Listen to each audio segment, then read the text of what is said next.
सर्व आरोपींची narco taste झाली पाहिजे, हत्येमागे कोण आहे यासाठी पूर्ण साखळीची चौकशी झाली पाहिजे असं मनोज जरांगे पाटील यांनी म्हटलंय। परभणी जिल्ह्यात आज रोजी बीड जिल्ह्यातील मस्साजोग येथील सरपंचांची निर्घृण हत्या करण्यात आली होती। त्या निषेधार्थ आज मूक मोर्चा काढण्यात आला। त्यासाठी देशमुख कुटुंबीय व मनोज जरांगे पाटील एक मूक मोर्चासाठी परभणीत दाखल झाले होते। यावेळी ते बोलत होते। निर्घृणपणे खून केलाय, क्रूर पद्धतीने हत्या केली, त्यांना तुम्ही सांभाळताय, त्यामुळे सरकारनं त्यांना सुद्धा पाठीमागं ठेवलं नाही पाहिजे। कारण हे सगळं रॅकेट आहे प्रचंड मोठे। आणि याच्यात नार्को टेस्ट जर खंडणीमधल्या आरोपींची आणि हत्यामधल्या आरोपींची जर नार्को टेस्ट झाली तर याच्यात 100% सरकारचे कोण कोण मंत्री येतं, आमदार येते मध्ये येणार आणि ते घेतलेच पाहिजे। जे आरोपी दावच 100% सरकारमधले मंत्री याला खतपाणी घालतात। कारण हे इतके दिवस लपून राहत आहेत, काहीतरी कट कारस्थान शिजल्यासारखं सामूहिक कट शिजवतायत, म्हणजे सुटून जाण्याचा म्हणा किंवा पोलिसांना हुलकावणी देण्याचा। आणि याच्या पाठीमागं सरकारमधला मंत्री काही आमदार असायला पाहिजे, जेणेकरून हे यांना शिकवते, तू असा पळ, तू तसा लपून बघ, मग इतक्या दिवसांना अटक हो आणि पुण्यातच हो। म्हणजे तुम्हाला पुण्याचं नाव बदनाम करायचं का? बीडचं तर केलं तुम्ही, पण आता पुण्याचं जिल्ह्याचं सुद्धा नाव तुम्हाला खराब करून टाकायचं।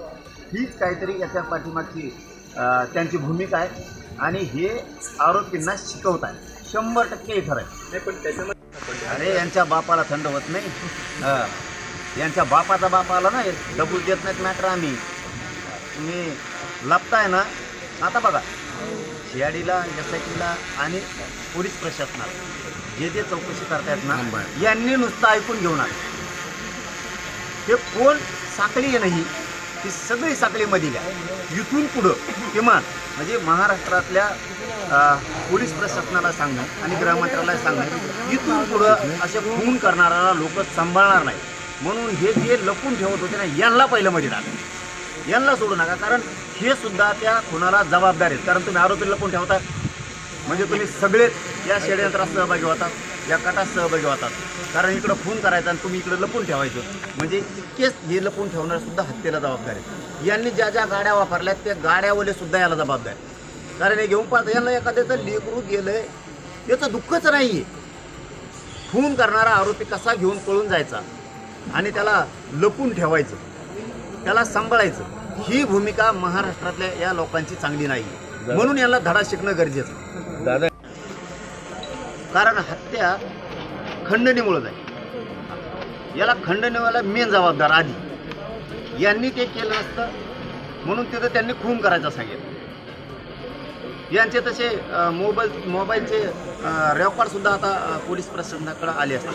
कारण हे जे खंडणीमधल्याने खून करायला लावला आहे, खून करणारी या दोघांची मिळून म्हणजे खंडणी आणि हत्या करणारी यांचे नार्को टेस्ट होणं गरजेचं आहे। कारण याच्यात कोणत्या मंत्र्यानं, कोणत्या आमदारानं, सरकारमधल्या कुठला मंत्री आहे का एखादा दुसरा की यांना बळ दिले खंडणी मागायला पण आणि खून करायला पण, हे समोर येणं गरजेचं आहे। आणि जितके लोक यांना गाड्यात घेऊन पळाले, ज्यांनी यांना घरी ठेवलं, ज्यांनी यांना आत्तापर्यंत सांभाळले, म्हणजे सांभाळणाऱ्याला दुःखच नव्हतं,